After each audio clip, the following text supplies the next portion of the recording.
इन्नल हम्दुलिल्लाह वस्सलातु वस्सलामु अला सय्यिदिल अंबिया'i वल मुरसलीन व अला आलिहि व सहबिहि अजमाइन, अम्मा बअद। अऊज़ु बिल्लाहि मिनश शैतानिर रजीम, बिस्मिल्लाहिर रहमानिर रहीम। लक़द मन्नल्लाहु अलल मुअमिनीना इज़ बअअथ फ़ीहिम रसूलन मिनहुम यतलू अलैहिम आयातिही व युज़क्कीहिम व युअल्लिमुहुमुल किताब वल हिकमह व इन कानू मिन क़ब्लु लफ़ी ज़लालिम मुबीन।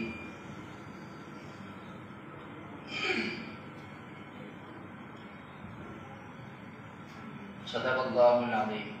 व क़ाल नबी सल्लल्लाहु अलैहि वसल्लम इन्नमा बुइस्तु मुअल्लिमा।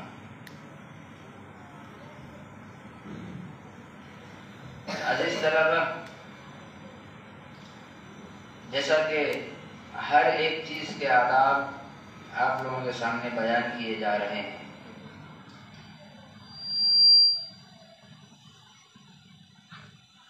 और हर मर्तबा किसी न किसी चीज़ के मुताल्लिक आपको बताया जाता है कि कपड़े पहनने के ये आदाब हैं, वॉशरूम जाने के ये आदाब हैं, खाना खाने के ये आदाब हैं। तो अगले हफ्ते आपको बताया गया था कि कपड़ा पहनना किस तरह है, कपड़ा पहनना किस तरह है। तो बोले बिल्कुल शुरू वाला, ऊपर वाला, सबसे ऊपर वाला खाली कर।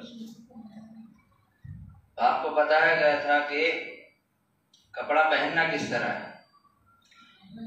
आज बताया जाएगा कि कपड़ा उतारना किस तरह है, कपड़ा उतारना किस तरह है। पहनने के मुताबिक बताया गया था कि आप जब भी कमीज पहने, शलवार पहने या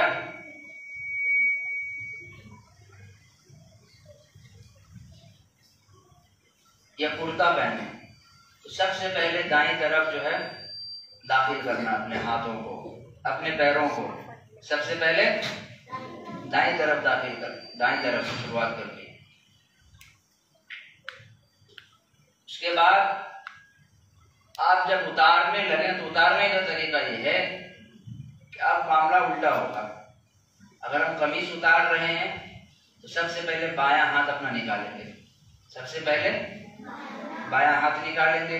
और अगर हम शलवार उतार रहे हैं, ट्राउजर उतार रहे हैं, पैजामा उतार रहे हैं या लुंगी, कुछ भी, तो सबसे पहले अपना बायां पैर बाहर निकालेंगे या फिर बाएं पैर से कपड़ा बाहर करेंगे। शुरुआत कहाँ से होगी? बाईं जानिब से। शुरुआत कहाँ से होगी? बाईं जानिब से। तो ये तरीका हुआ। पहनने के मुताबिक कहा कि दाईं तरफ से शुरुआत करनी है, और उतारने के बारे में कहा कि बाईं तरफ से। इसी तरह हम ऐसी जगह कपड़ा तब्दील करेंगे,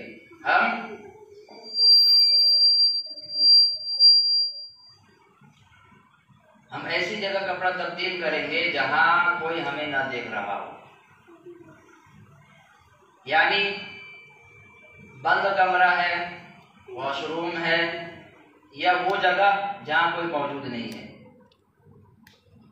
या अगर हमें किसी के सामने तब्दील करने की जरूरत ही पड़े, घरों में वालिदैन के सामने, भाई बहन के सामने कोई देख रहा है, तो बिल्कुल हया के साथ और पर्दे में रहकर लुंगी का इस्तेमाल किया जाए,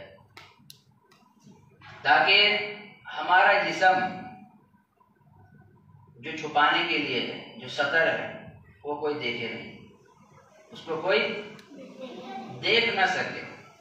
क्योंकि किसी को सतर दिखाना और किसी का सतर देखना, इसके मुताबिक हदीस पाक में आया हुआ है कि अल्लाह ताला उसको अपनी रहमत से दूर कर देते हैं। अल्लाह ताला उसको अपनी रहमत से कर देते हैं। तो ये बहुत बुरी बात है हम लोगों के लिए कि हम अल्लाह की रहमत से दूर हो जाएं, है कि नहीं? मुसलमानों के लिए बहुत बुरी बात है, क्योंकि रहमत ही एक ऐसी नेमत है कि इंसान उससे अपनी हिफाजत भी करता है और अपनी ज़िंदगी आसानी से गुजार दे रहा है। वरना रहमत अल्लाह की ना हो तो वो इंसान फिर तकलीफ में मुब्तला होगा और अजाब में मुब्तला होगा।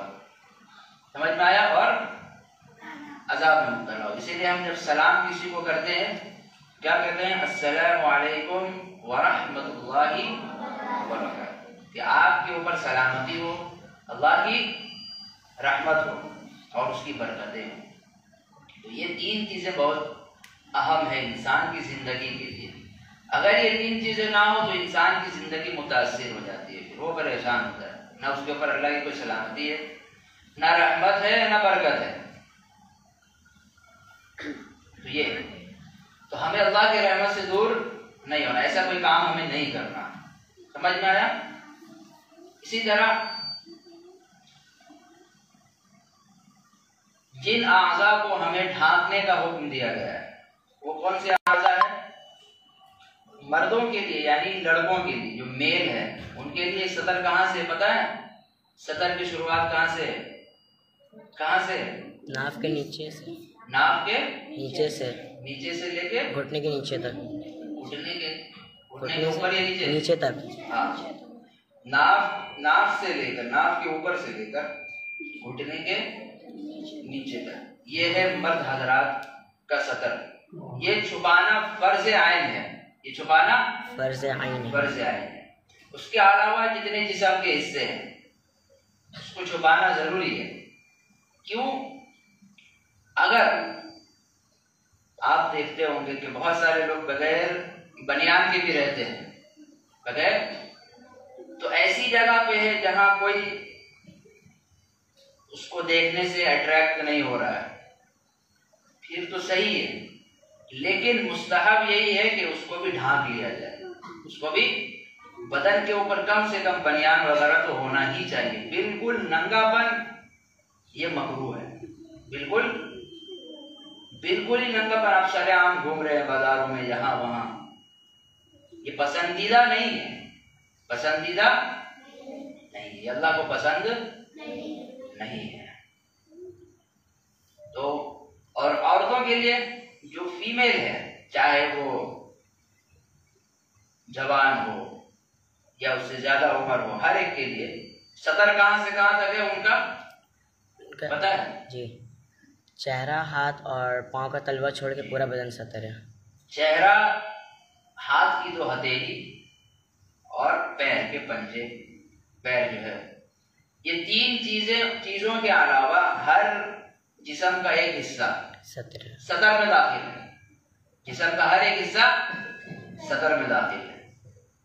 उनको सिर्फ हाथ की हथेली दिखाने की इजाजत है, चेहरा दिखा सकती है, और पैर अगर दिख गए तो दिख गए, उससे ऊपर नहीं। ये है लिबास पहनने का सही तरीका, मर्दों के लिए भी औरतों के लिए भी। आजकल क्या होता है, आप लोगों को ज्यादा बताने की जरूरत नहीं है क्योंकि आप लोग देखे हुए हैं, हर एक अपने अपने खानदान के अंदर, दुनिया के अंदर ना सही, अपने खानदानों में, रिलेशन में, जो आपके रिश्तेदार है, चाहे वो दूर के हों, करीब के हों, कितने सारे रिश्तेदार हैं, मामू के घर में जाते हैं, फूफी के घर में जाते हैं, तो हर जगह आपने ये माहौल देखा ही होगा, या मार्केटों के अंदर, बाजारों के अंदर, के मर्दों के कपड़े कैसे होते जा रहे हैं और औरतों के कपड़े कैसे हो रहे हैं। मर्दों का लिबास कैसा हो रहा है और औरतों का लिबास कैसा हो रहा है। लिबास के मुताल्लिक मुसलमान जो है बहुत गफलती कर रहा है, बहुत ज्यादा। बाज़ मर्तबा मर्द लोग जो है औरतों के कपड़े भी पहन के आ जाते हैं, देखा आपने? जी, वो चमकी वाला कुर्ता, हाँ, नेट वाला कपड़ा भी पहनना शुरू कर दिया है, औरतों के कपड़े पहन के जो है घूम रहे हैं, तो उनसे कहना भाई औरतों का कपड़ा आप पहन रहे हैं, नकाब भी पहन लीजिए। क्या पहन लीजिए? नकाब। नकाब भी पहनिए। अगर कॉपी करना है तो फुल कॉपी, औरतों की कॉपी करना है तो फुल। हाफ में क्या होता है? पेट भरता है हाफ में? नहीं भरता इसका। ये अब औरतें क्या करती हैं? औरतों को आपने देखा ही होगा, वो भी मर्द के लिबास में बाजार में नजर आती हैं। अपने घर में भी आप देख लीजिए, कहीं ना कहीं आपको मिल जाए या ना भी मिले, लेकिन बाजारों में, मार्केटों में, हर जगह, और शादी ब्याह के हॉल में, यहाँ पे अगर नजर दौड़ाएंगे तो ये चीजें जरूर नजर आएंगी कि औरतों की जिस्म के ऊपर भी मर्द के कपड़े चढ़े हुए हैं। लड़कियों के बदन में आपने देखा होगा जींस पैंट पहनते हुए, है? टी शर्ट पहनते हुए देखा है जी? बिल्कुल। ट्राउजर भी पहनते हुए देखा है ना? अरे औरतों की बात कर रहा हूँ, लड़कियों की बात कर रहा हूँ। जवान लड़की हो या फिर बचपने से ही उसको ये सब चीजें पहनाई जाती हैं, बचपने से ही। बसा औकात ऐसा होता है, छोटी सी बच्ची है लेकिन उसको जींस पैंट पहना दिया गया और टी शर्ट दे दिया गया, फिर पता नहीं चलता कि वो लड़की है कि लड़का है। जब नाम पूछते हैं भाई नाम क्या है इसका, तो कहते फातिमा। है फातिमा या कोई भी नाम, फीमेल नेम बताया जाता है, तब पता चलता चलो ये तो बच्ची है। लिबास से पता नहीं चलता। तो अल्लाह ने मर्द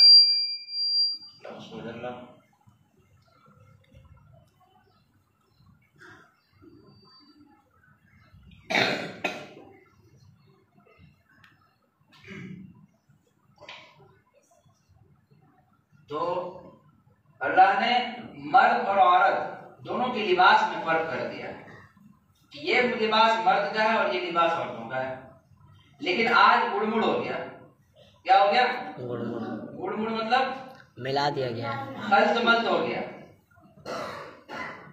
एक दूसरे को मिला दिया गया।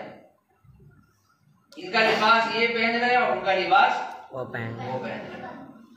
तो ये बिल्कुल हराम काम है इस्लाम के अंदर। अल्लाह के नबी सल्लल्लाहु अलैहि वसल्लम ने इससे बहुत सख्त मना फरमाया है, बहुत सख्त।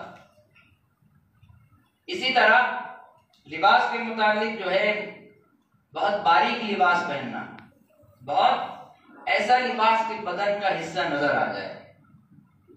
नेट वाला कपड़ा देखा होगा आपने, नेट आधा हिस्से में नेट लगा, यानी बदन के अंदर का जो बॉडी का जो पार्ट है वो नजर आ जाए, ये पहनने से भी मना किया गया है। बिल्कुल हराम है, खुसूसन औरतों के लिए, क्योंकि वो जहां भी ये नेट वाला कपड़ा हिस्सा इस्तेमाल करेंगे वो तो सदर है उनके लिए। वो क्या है? वो तो पहले से सदर है, तो दिखाना वैसे हराम है। और अगर मर्द पहनते हैं तो औरतों की मुशाबहत की वजह से, कॉपी की वजह से, वो भी हराम है। समझ में आया? वो भी हराम। तो ये, और इसी तरह बहुत शॉर्ट्स पहनना, छोटे छोटे कपड़े आहिस्ते आहिस्ते मार्केट में छोटे होते जा रहे हैं। जींस पैंट जो पहनते हैं, या तो वो बहुत ज्यादा लटका लेते हैं नीचे, टखनों के नीचे भी कर लेते हैं, या फिर मोजा बना लेते पूरा, मोजा बना लेते पूरा, हाँ मोजा बना लेते हैं, या फिर बहुत ऊपर चढ़ा लेते हैं। खुसूसन औरतों के लिबास में देखिए आप लोग, बहुत ज्यादा ऊपर चढ़ा हुआ है, जिससे बदन का आधा हिस्सा तो मालूम दे रहा है ऐसे ही।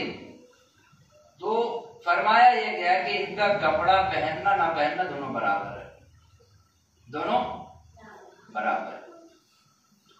तो अल्लाह तबारक व तआला ऐसे लोगों को कयामत के दिन रहमत की निगाह से नहीं देखेंगे, बिल्कुल नहीं देखेंगे, क्योंकि ये हराम काम में मुब्तला है।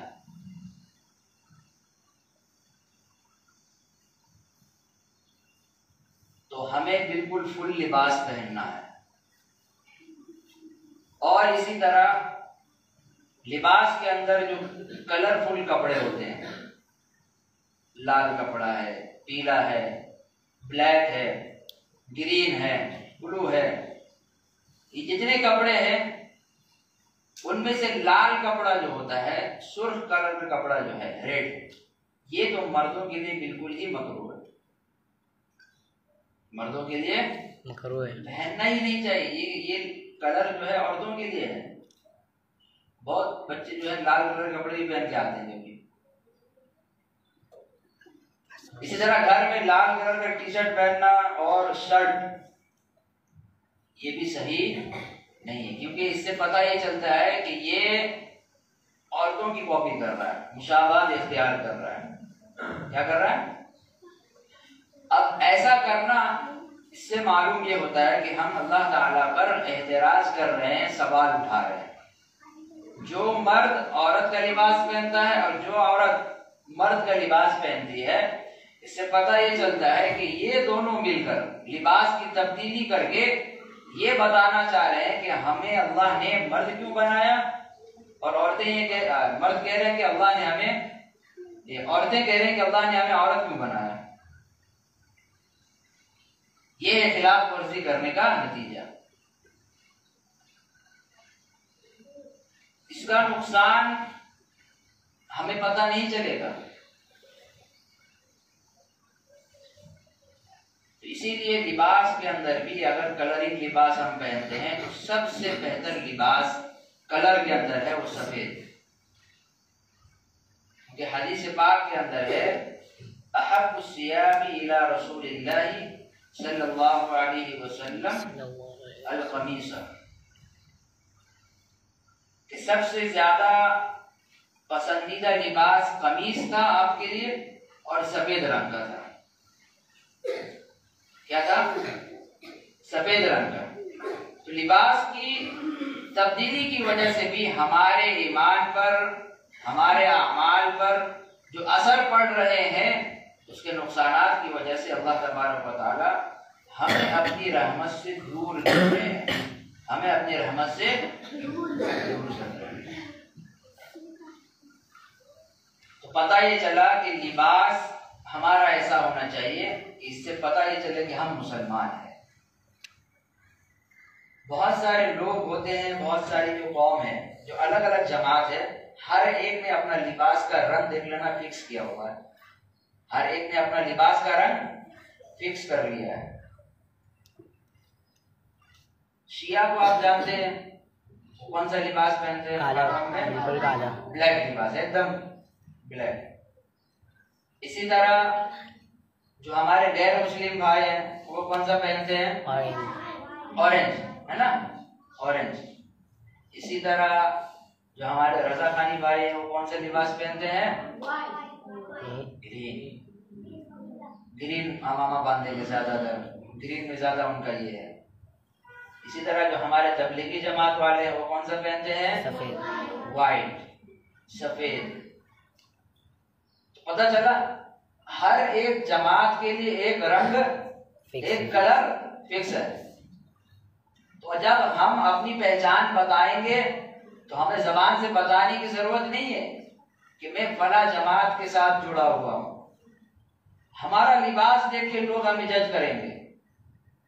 हम अगर अक्सर ब्लैक में रहेंगे, ब्लैक कुर्ता पैजामा है, कोई भी कपड़ा, तो लोग हमें अक्सर दिल में ये सोचेंगे भाई हो सकता है ये शिया हो सकता हो ये। और अगर हम अक्सर ऑरेंज में रहेंगे तो अगर दाढ़ी टोपी नहीं है तो लोग हमें हो सकता है मुसलमान भी ना समझे, हो सकता है मुसलमान भी ना समझे। और अगर हम ग्रीन में रहेंगे तो हो सकता है लोग कहेंगे भाई ये तो रजा खानी है। और व्हाइट में रहेंगे हमेशा तो कहेंगे तब्दीली है कि नहीं? वैसे ही तो चला हुआ है। इसी वजह से मुहर्रम के दिन ब्लैक कलर का लिबास पहनने से हमारे अकाबिर, हमारे बुजुर्ग मना करते हैं, नहीं पहनो, क्योंकि आपकी पहचान गलत जाएगी लोगों के अंदर। आप जो चीज नहीं है लोग वही चीज समझ बैठेंगे।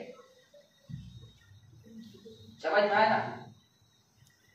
और खुसूसन हम लोग जो यहाँ मदरसे के अंदर तालीम ले रहे हैं तो हमारा तो लिबास और ही अच्छा होना चाहिए। घरों में भी, मदरसा में आए तो यूनिफॉर्म में, घर में रहे तो कुर्ता पैजामा, घर में रहे तो कुर्ता पैजामा।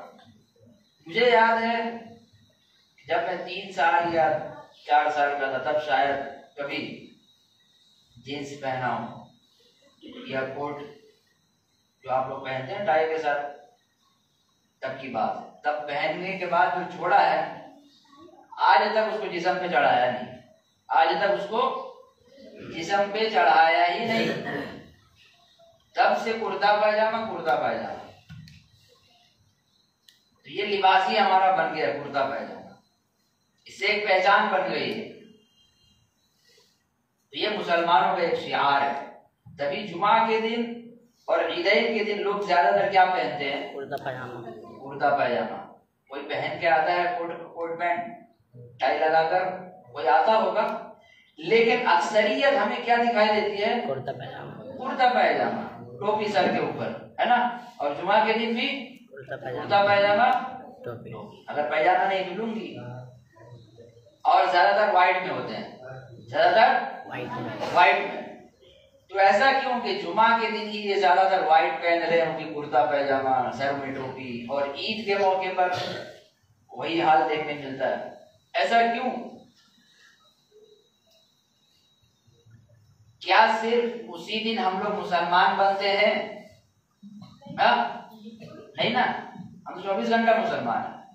फिर हमारा हुलिया बात बीच में तब्दील क्यों हो जाता है? जो काम वाले लोग हैं उनकी बात नहीं कर रहा, जो अहले इल्म हजरात है, जो अहले इल्म हजरात है, जो मदरसे में जुड़े हुए हैं, वो मैं उनकी बात कर रहा हूँ। फिर हम क्यों दूसरों के रंगों में रंग जाते हैं? हम अपनी पहचान क्यों भूल जाते हैं?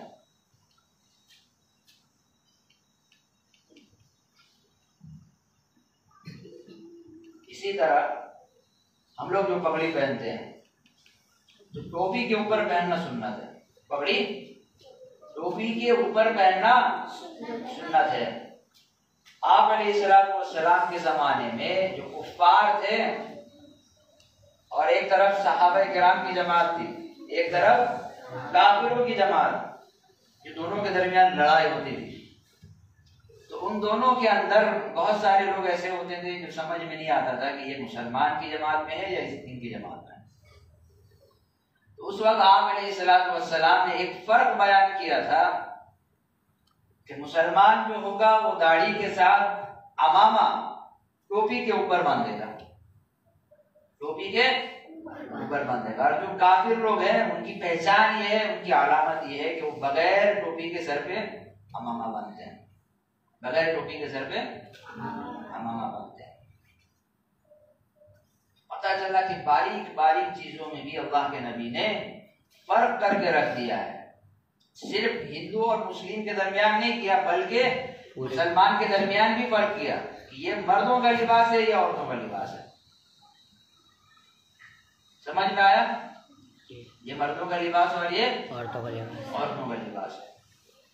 इसी तरह जो कपड़े हम पहनते हैं उसका साफ सुथरा होना निहायत जरूरी है। साफ सुथरा होना निहायत जरूरी है, क्योंकि हदीस पाक में है इन्नल्लाह जमीलुन व युहिब्बुल जमाल, कि अल्लाह ताला खूबसूरत है और खूबसूरती को पसंद करते हैं।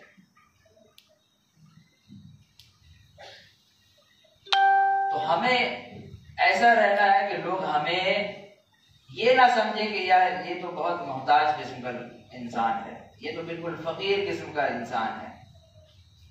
अल्लाह ताला ने अगर वुसाअत दी है, माल दिया है, तो उसका असर हमारे जिस्म के ऊपर नजर आने चाहिए, उसका असर हमारे जिस्म के ऊपर नजर आने चाहिए, बगैर किसी रियाकारी के, बगैर किसी दिखलावे के। उसमें दिखलावा नहीं होना चाहिए, बल्कि बाकायदा हुक्म आया है।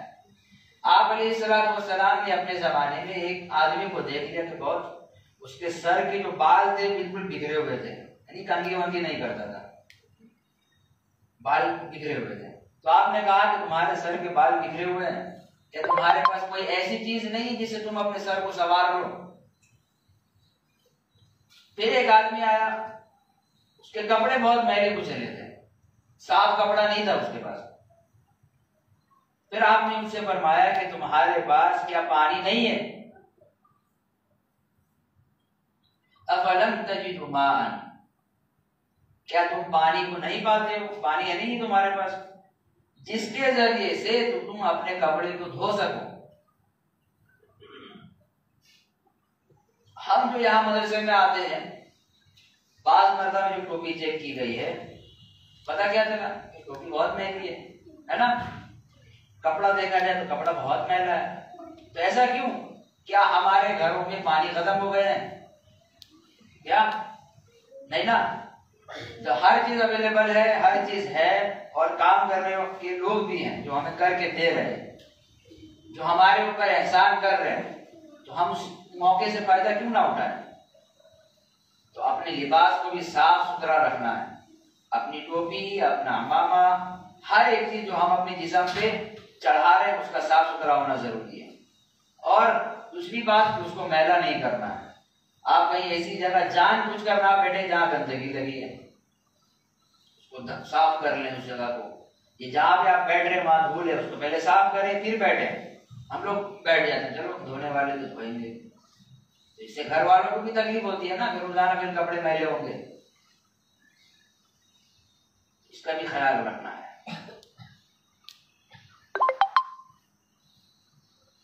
तो आप लोगों को समझ में आ गया होगा कि लिबास उतारने का क्या तरीका है और कौन सा लिबास पहनना चाहिए। सफेद लिबास पहनना है, ये ज्यादा पसंदीदा है, और कमीज पहनना ये भी ज्यादा पसंदीदा आप अलैहिस्सलाम को पसंद है। तो हमारा घरेलू लिबास यही होना चाहिए, व्हाइट हो और सफेद हो, कमीज हो, घरेलू लिबास। जब मदरसे में आए तो मदरसे की यूनिफॉर्म को फिर पहनेंगे। शादी ब्याह में जाते हैं तो फिर क्या पहनते हैं? जींस, टी शर्ट और ट्राउजर। ट्राउजर तो पहनना ही नहीं चाहिए। ट्राउजर इतना चिपका हुआ होता है जिस्म से, है कि नहीं? चिपका हुआ होता है, उसमें कोई ये घेराव है, ढील ढाल तो नहीं होता। वो जैसे पहना फौरन चिपक गया, तो पहनना ही नहीं चाहिए। खैर, अगर किसी मजबूरी के तहत पहना जाए तो अलग है। शादी ब्याह में ट्राउजर कौन पहन कर जाता है? अभी तो बोले, शादी ब्याह में भी अगर हम जाते हैं तो सुन्नत के मुताबिक लिबास को फॉलो करें। इसी तरह जो हम बाल कटवाते हैं, बाल, सरों के बाल, बहुत सारे लड़के ऐसे हैं जो बाल इस तरह के कटवा के आए हैं, उनके ऊपर अल्लाह की लानत उतरती रहती है ऐसे लोगों के ऊपर। हदीस पाक में है, मना रसूलुल्लाह सल्लल्लाहु अलैहि वसल्लम अनिल क़ज़ा, कि आप अलैहिस्सलाम ने क़ज़ा करने से मना किया है। क़ज़ा करने से मना किया, यानी क्या? सर के आधे हिस्से के बाल को बिल्कुल खत्म कर देना, मशीन चला के, अस्तूरा लगा के या कैंची के जरिए से, और ऊपर वाला जो हिस्सा है उसको छोड़ देना। उसको कटाया ही नहीं, या कटवाया तो बहुत कम, छोटा बड़ा। तो इससे आप अलैहिस्सलाम ने, हमारे नबी ने, हमारे और आपके सबके नबी ने क्या किया है? मना किया। इससे क्या होता है? जब तक वो इस हालत में रहेगा तब तक उसके ऊपर अल्लाह की लानत उतरती रहेगी, तब तक उसके ऊपर अल्लाह की लानत उतरती रहेगी। इसीलिए मना किया जाता है कि इस तरह नहीं कटवाना। जब हमें सर को ढांक ही लेना है टोपी पहन के, तो फिर क्या फायदा? सर तो वैसे भी छुप रहा है, कोई देख रहा है, तो क्यों हम लानत अपने ऊपर उतरवाएं? हाँ, ऐसा होता कि हमारे सर को जो लोग देख रहे हैं वो 2-2 रुपया में देके जाते हैं, तब तो अलग बात थी, चलो कराना चाहिए तो पैसा मिल रहा है। ऐसा है? अरे आप लोगों ने इतना जब कटवाया है तो वही पैसा दिया आके कि वाह सर के ऊपर का हिस्सा छोड़ दिया, अभी नहीं कटवा लो 2 रुपये। अरे मिला? आज तक नहीं मिला। न फायदा है, ना ही कोई तारीफ करता है, बल्कि उल्टा नुकसान है। अरे दुनियावी नुकसान नहीं है तो उखरवी नुकसान तो है। तो असल तो आखिरत ही है ना। हमें आखिरत को फोकस करना है कि भाई वो हमारा आबाद हो रहा है या बर्बाद हो रहा है। चाहे दुनिया बर्बाद हो जाए, चाहे दुनिया बर्बाद हो जाए, हमें आखिरत को आबाद करना है, उसके ऊपर हमारी निगाह। तो इन सब चीजों का ख्याल रखना है। ये देखो, ये कोई और नहीं बताएगा। आप बड़े बड़े स्कूलों में चले जाए, कॉलेजों में चले जाए, वहां ये सब बताने वाला नहीं है। ये कौन बताएगा? आपके अपने बड़े अहले इल्म हज़रात, मदरसे से जुड़े हुए लोग या मदरसे के माहौल में रहेंगे तो ये सारी बातें सुनने भी मिलेगी, सीखने मिलेगी और अमल करने का सुनहरा मौका मिलेगा। लेकिन अब जब बाहर की दुनिया में कदम रखेंगे तो वहां ये सब बताने वाला कोई नहीं है।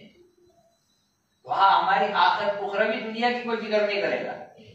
2 वक्त का खाना आपको खिला दिया जाएगा, भाई खा लो, तुम्हें भूख लगी है, आपकी दुनिया संवर गई, चलो 2 टाइम खा के हम सुकून से एक नींद मार लिए।